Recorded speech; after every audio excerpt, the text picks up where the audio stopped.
Hey guys, welcome back. So you might notice that today's video, the quality is a little different. I'm actually filming on my iPhone right now.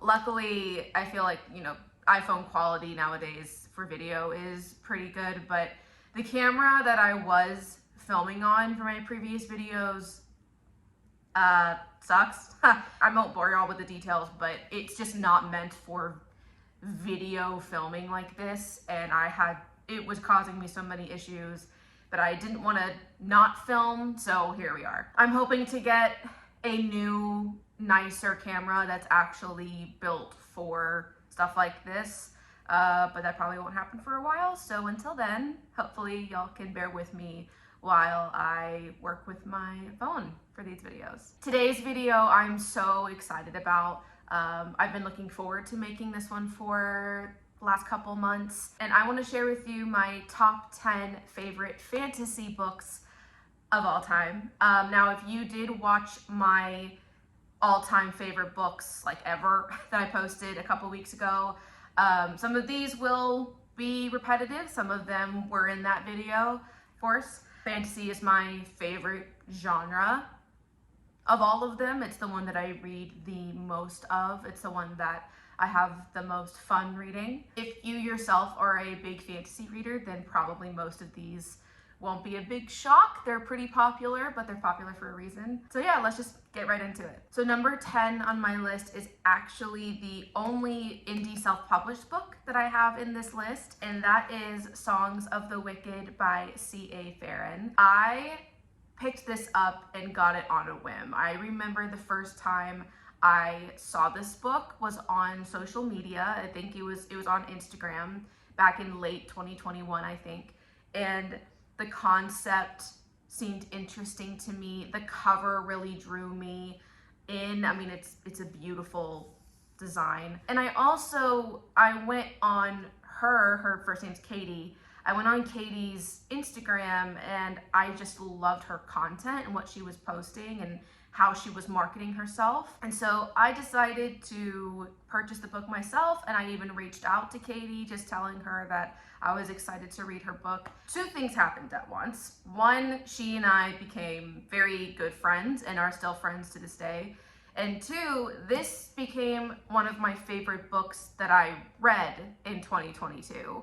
And it has now made its way into my top 10 list. This book is phenomenal, truly. So this book is a Little Mermaid retelling, and in it we follow the main character, Lark, who is a reaper, and she collects souls for her master, who is the god of death. But she's very unhappy with what she's doing and why she's doing it. She's very dissatisfied.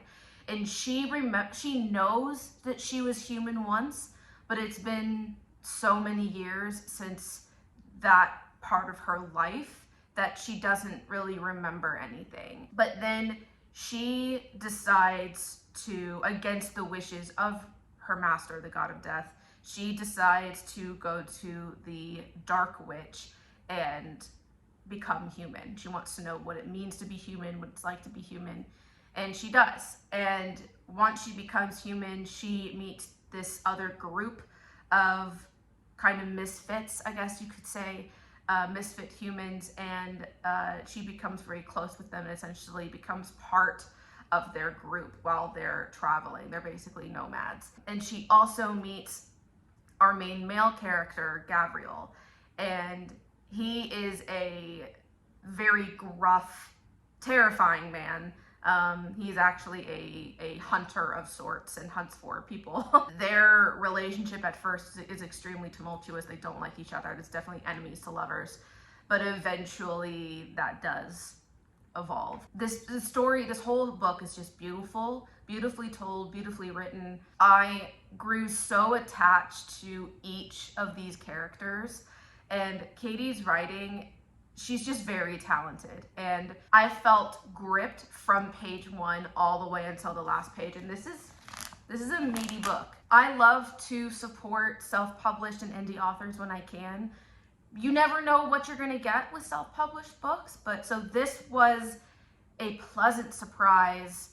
I wouldn't change one thing about this book. And the second one, Lament of the Wolf, actually is coming out in a couple of months. And I have an e-arc of it. I just haven't gotten to it yet. This book is absolutely phenomenal. If you enjoy retellings of stories that we all know really well, and you like dark fantasy, enemies to lovers romance, then I would absolutely pick this up. Be forewarned though, it will break your heart. Number 9 on my list is The Name of the Wind by Patrick Rothfuss. Dude, I remember when I read this book a few years ago, it blew my mind. I had never read anything like this before. This is a story within a story. So in the beginning of the book, we are following this kind of mysterious bartender who has a very unknown background and story. And something is going on outside, like all of these creatures are attacking people and you don't really know what's going on, but a scribe essentially comes in and the bartender starts to tell his story to the scribe and he starts writing it down. So then we delve into his whole story and who he is, and we realize that his real name is Kvothe. He has developed this reputation of being the king killer.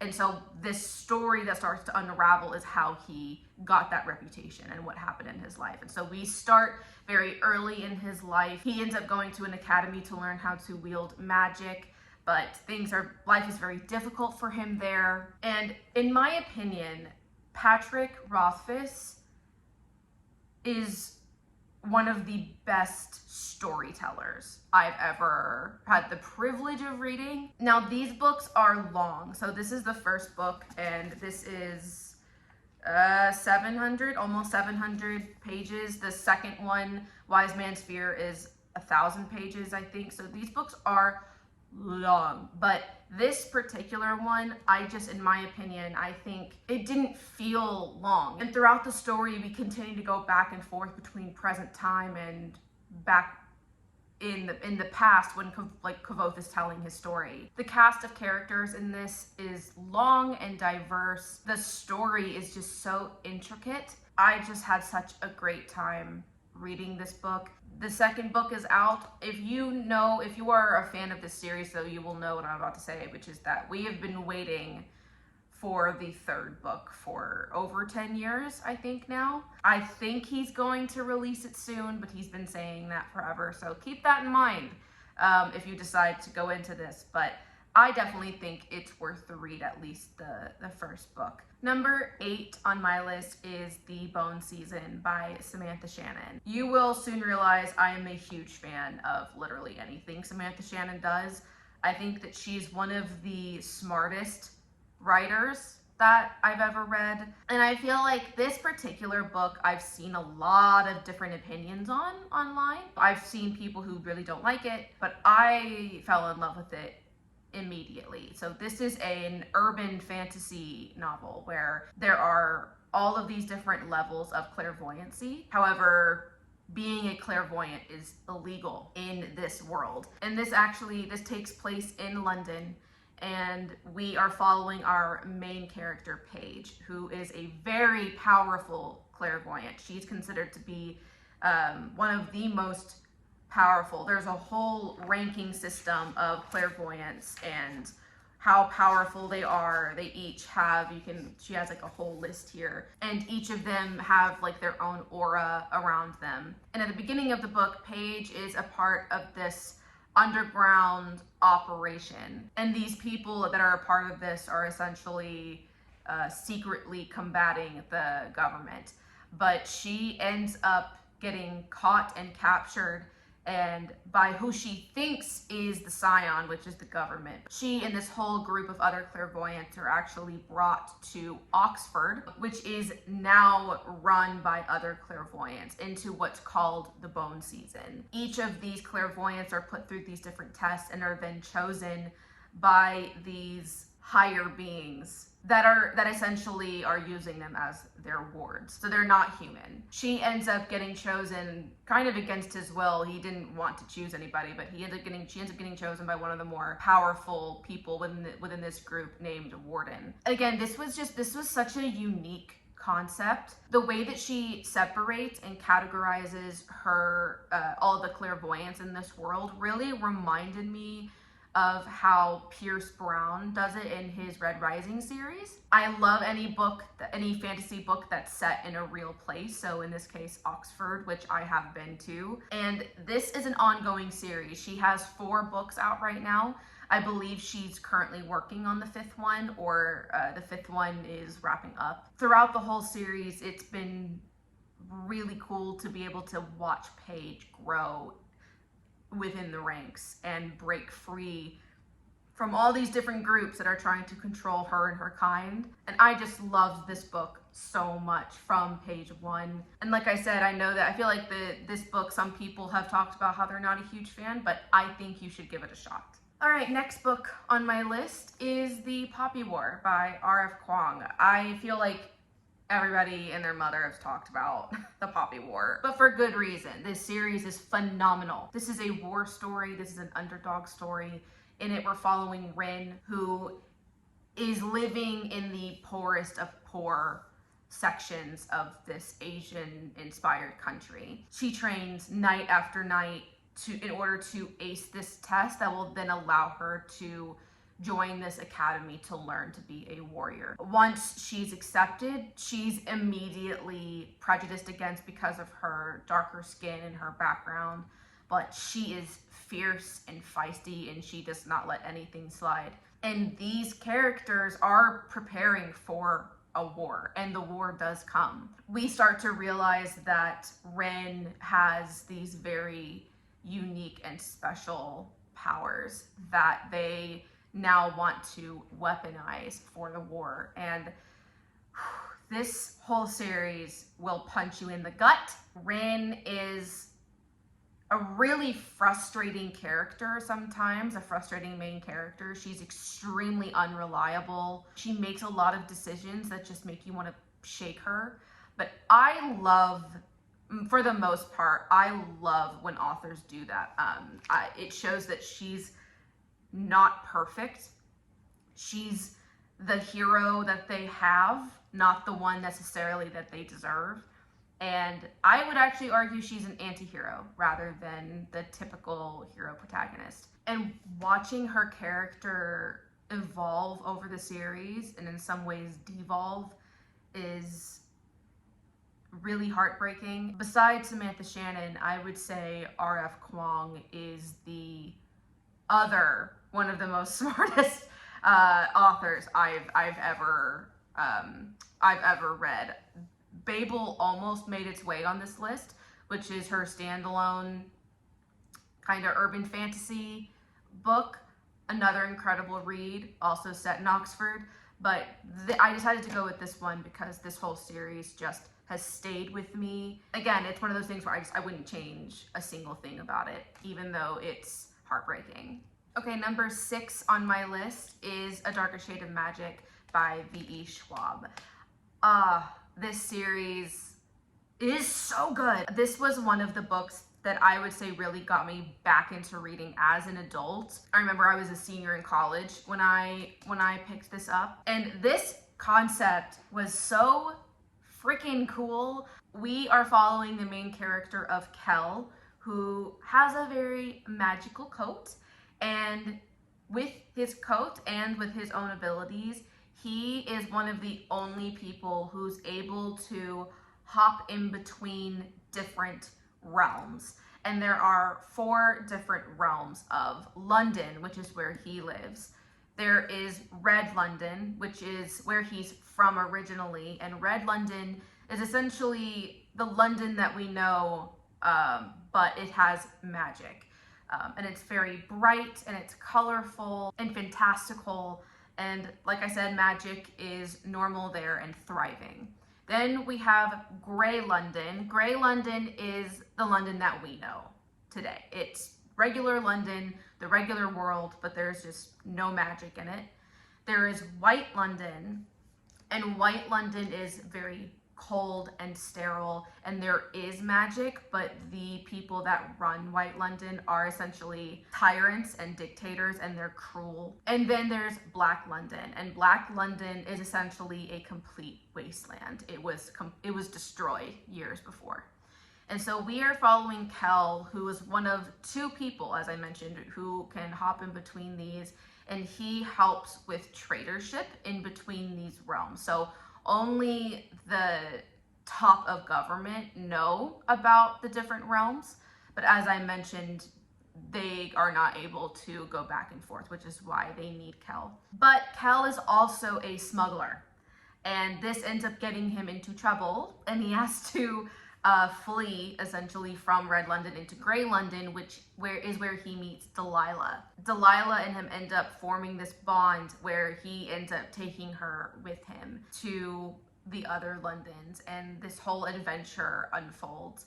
And this is a trilogy, all the books are out, and it was so much fun, such a fun series, engaging, unique concept. I love V.E. Schwab's writing. Her writing style for me is very lyrical without being too like fluffy or flowery. She still gets to the point, and her narratives are still very actionable. And this world is coming back in her Threads of Power series. So I'm very excited for that to come out so that we can dive back into the different Londons and we get to see Kel again. So I'm really excited. All right, friends, we are in the top 5 now. Number 5 on my list is Nevernight by Jay Kristoff.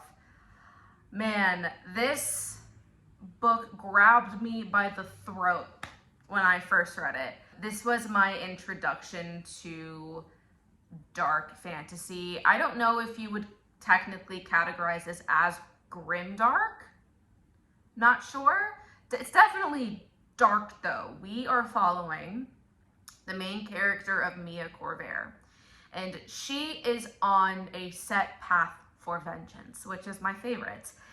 We are in this world where the sun never sets, and she is essentially this underground thief and criminal.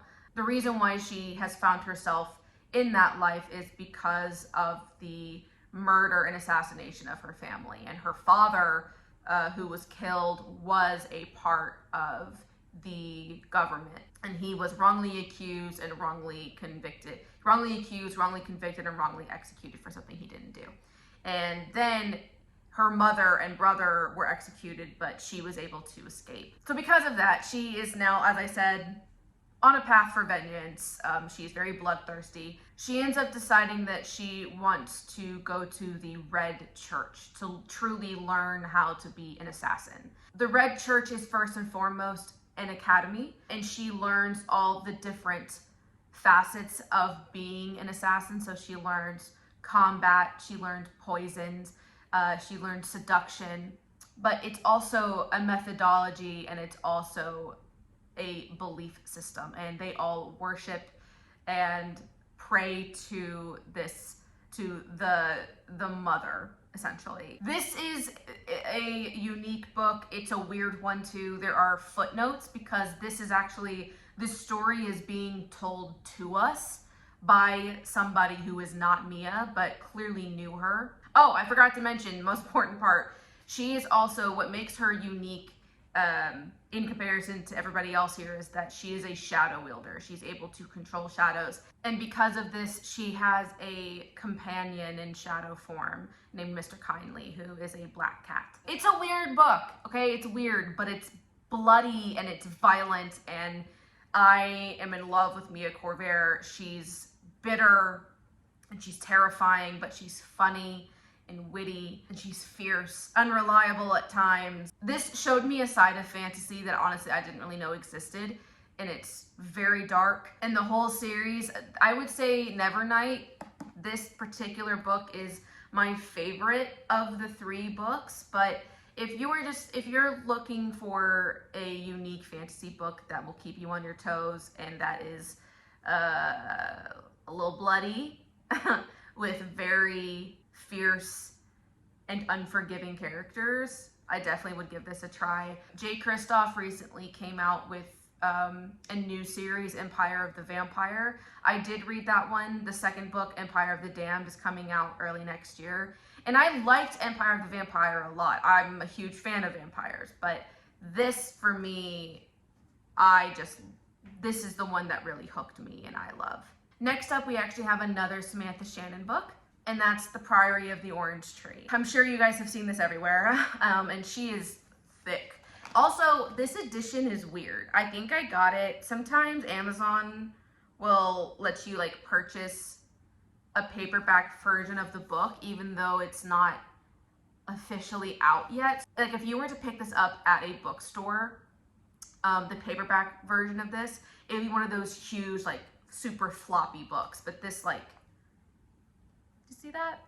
It's so disappointing. This is not important. I don't know why I'm going on about this. Just problems of a book collector, but I've been wanting to see if I could trade it with somebody because I want the floppy version. Anyway, what an incredible epic this is. I know it looks intimidating, but it's not as long as you think. And I saw somebody on TikTok point this out, that like the margins are like really thick in the books, which they are, but this is still, it's such an incredible read. If you love dragons, you need to pick this up. So we are following multiple different perspectives in this book, and there's so much going on in this book. Is honestly, I struggle to properly communicate it without just like reading you the synopsis.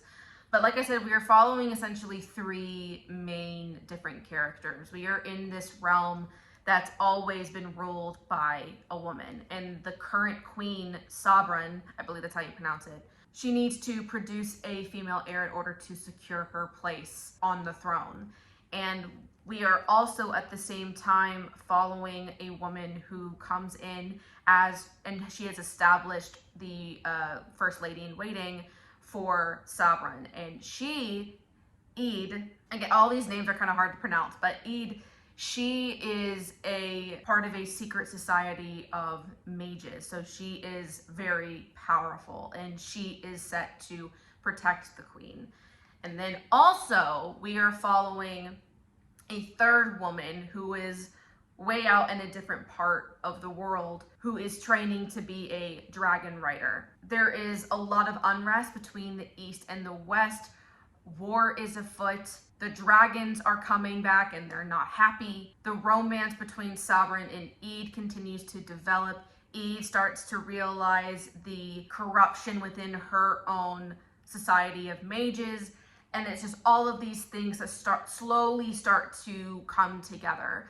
Like I said, such an incredible epic. And it's supposed to be a standalone. Now, she did recently come out with a prequel, The Day of Fallen Night, which I haven't read yet, but I will soon, which takes place several hundred years before the events of this book, I believe. But if you're looking to dive into an incredibly told fantasy story without committing to a long series, I highly recommend this, especially if you love dragons. And like I said, don't be too intimidated by the size. I would say for me, when I read it, the first 100 pages were a little slow, but once you get past that, it flies. An incredible story. Samantha Shannon, like I said, she can do no wrong. She can do no wrong to me. All right, the next 3 books. If you watched my top 10 books of all time that I posted a few weeks ago, these are the ones that you're going to see again. So,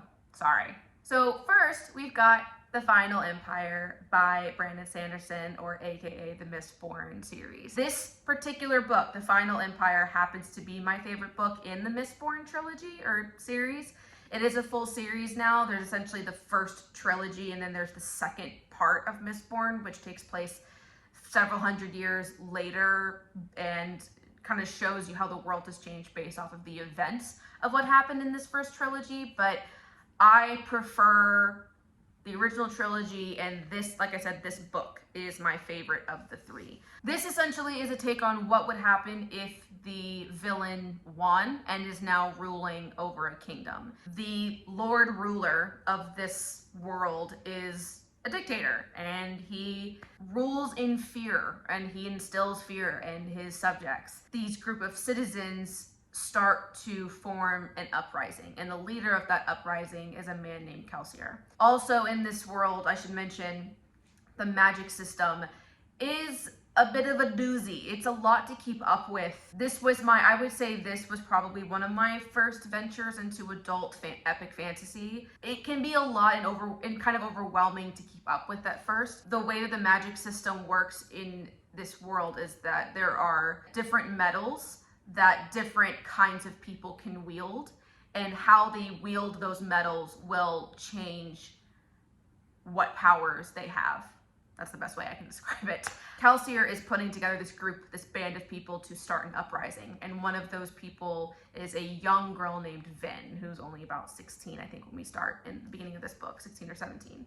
And she is very quiet and very reserved and scared and definitely an underdog. But Kelsier sees something in her and realizes that she's quite powerful. And so throughout this whole series, we're following this uprising and them starting to change the world. And by the end of this particular book, you start to realize that maybe the Lord Ruler, the dictator, was controlling something that was even worse than he is. And really anything that Brandon Sanderson writes is brilliant and can do no wrong in my eyes. But this was my first book that I read of his. Now I've read many. His other really popular series is the Stormlight Archive, the first book being The Way of Kings.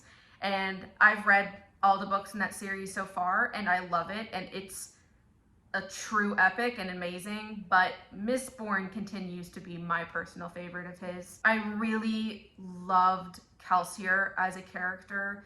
I love rooting for the underdog, Vin. She really reminds me of some of the other characters I've mentioned in other books, like the elements that I love in main characters. He just writes so beautifully, and the way that Brandon Sanderson writes magic and politics, it feels so real. And in my opinion, he's one of the best modern fantasy writers of our day. So like I said, anything by him, you really can't really go wrong, but Mistborn's my favorite. Okay, number 2 on my list is Lord of the Rings by J.R.R. Tolkien. I have my giant bind up here today because technically speaking, Lord of the Rings is one book, technically. But if I had to choose between the 3 within the series, I'd say probably Fellowship is my favorite, but all of them are fantastic. As I said, I won't go into too much detail since I did talk more about this in my other video, but Middle Earth has been a part of my life since I was little. My dad got me hooked on it because he has been a huge fan of Lord of the Rings since he was a child. This series is just, it's perfect. To me, like it's perfection. You can't help but just lose yourself in this story with these characters, and what Tolkien was able to do and create with this story and create his own languages, and everything about it is believable, and it feels like you're reading a true story of something that actually could have happened thousands of years ago. I don't think I need to tell you what this is about, but in case you don't know what this is about, Lord of the Rings, we are following a hobbit named Frodo who gets left this magical ring by his uncle Bilbo, and a friend and a wizard named Gandalf realizes that this is not just any magical ring, it is the one ring of power that has been lost for 3,000 years. And a group of 9 form a fellowship, hence Fellowship of the Ring, begin this quest to go back to where the ring was made in Mordor and destroy it. And lots of stuff happens. Yeah, it's an incredible story. The movies are just as good. They're my favorite movies of all time. It will forever. I mean, I don't see how these two, with the one I'm about to show you next, I don't see how anything's ever going to top this for me ever. And then finally, this one is barely over Lord of the Rings, but The Hobbit. also by J.R.R. Tolkien. I showed a different edition for my other video. The Hobbit is what started everything for me. My dad read me The Hobbit when I was 5 or 6, and it ruined me forever, and it got me addicted to fantasy and what that even means. In this one, we are following Bilbo, and he is recruited by Gandalf, yet again, to join this group of dwarves, 13 dwarves, to help them essentially be their burglar and help them take back their home underneath the Lonely Mountain, which is currently being inhabited by a dragon, Smaug. And in this book is when we see Bilbo find the ring. We are introduced to Middle-earth as a world. We're introduced to a lot of characters that we end up seeing again in Lord of the Rings. Andy Serkis, who is an incredible actor, one of my absolute favorites, and who played Gollum in the movies. He, a couple of years ago, released, was it a video or a podcast or just the audiobook, whatever. He recorded himself reading The Hobbit, and it's one of the best things I've ever heard in my entire life. So I strongly recommend, like, if you want to listen to this, listen to him. He's perfect. And then of course the riddle scene when it comes up and he does the voice of Gollum, it's amazing. Yeah, again, like The Hobbit, just this book is extremely, both this book and Lord of the Rings are just extremely sentimental to me. They're incredible works of art, and nothing is probably ever going to top them for me, ever. Okay, I think we did it. I think we got through all of them. Thanks again, guys, for bearing with me as I continue to work out the kinks of my channel. Using my phone isn't best case scenario, but it's better than nothing, and I didn't want to lose my momentum and not film anything since I had already not filmed for 2 weeks. I'm also still, I have to tell you, I'm still kind of getting used to this format of content, of talking in longer video format about books that I love. I feel like I haven't had to do that on my other platforms, so still getting used to that as well. Those of you who have already just subscribed and have been watching my videos, I can't tell you how much it means to me. Thank you so much. And yeah, like I keep saying, I don't mean to sound like a broken record, but I'm excited. I'm excited to keep posting and keep growing and getting better and better at this. So thanks so much for watching. Feel free to like, comment below if you've read any of these and love them too, and I'll see y'all in the next video. Bye.